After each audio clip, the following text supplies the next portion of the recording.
from what you're able to do for them, but you'll never get the opportunity because of that hidden agenda. And again, that's just something that sometimes it happens and nothing you can do really. This one, stereotyping.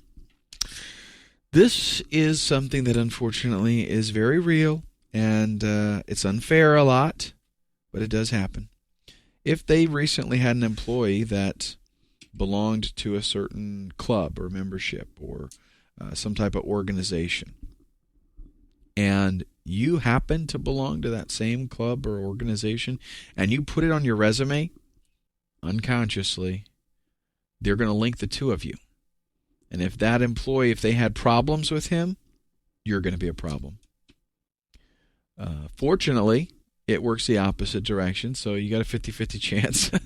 If they have somebody who is one of their best employees and they are somehow associated with you, there's going to be some stereotyping there, and it's going to work in your favor. They're going to say, okay, they might not say it out loud, they might not even think it.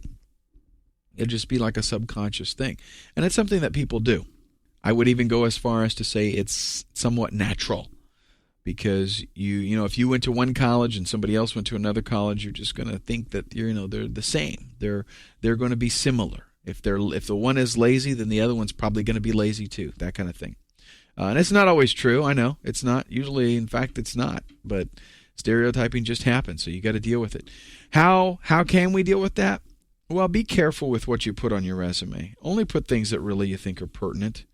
I know there was a lot of talk in the past about putting a lot of hobbies and putting personal things on your resume, but really, if it's not relevant, I don't mind that people put a little bit of stuff on there, but be real careful and selective, because if that links you to somebody else that they have had issues with in the past, that's going to be something that you're going to have to overcome, and you might not even be aware of it for a very long time. Hiring managers want the following things. They want a truly qualified prospect, somebody that can really do the job. They want someone who's easy to work with. And I'm not talking about, they don't want to be buddies and go out, hang out with you on the weekends or something. That's not what we're talking about. Just somebody who's easy to work with, somebody who takes direction, somebody who takes initiative, somebody who does not cause problems with other employees. That's what they're looking for. And they want someone who's not going to make them look bad. If they make that decision to interview you, and then they go ahead and make the decision to hire you for a variety of things, you cannot make them look bad. That's what they're scared of. That's what they're like.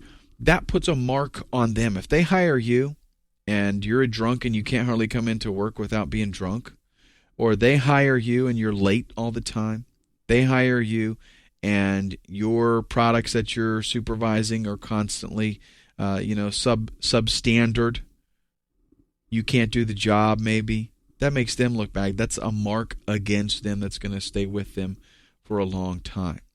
So understand that the person that's hiring you, they've got a lot of things to consider, because in making that decision, they're affecting their own future, really, in a sense.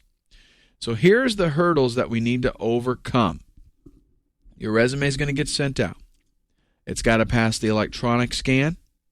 We want to make sure that it's got keywords on there so that it does, and we want to make sure that it's laid out in a very legible fashion.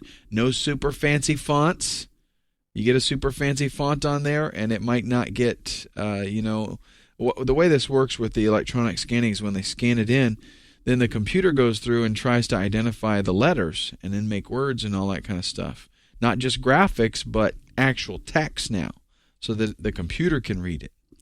You got all kinds of wacky fonts, then that's going to cause you, it's going to cause the scanner problems, so it's going to cause you problems, because your resume will just get rejected because it doesn't have enough actual information on it that the computer can read it.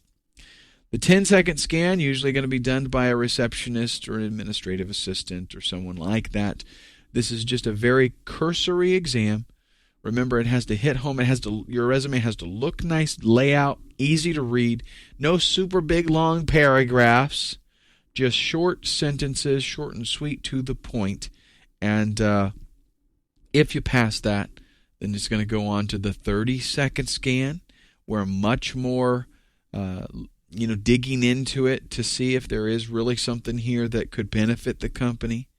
And then if it passes that 30-second scan, it's pretty much a slam dunk that you're going to get an interview.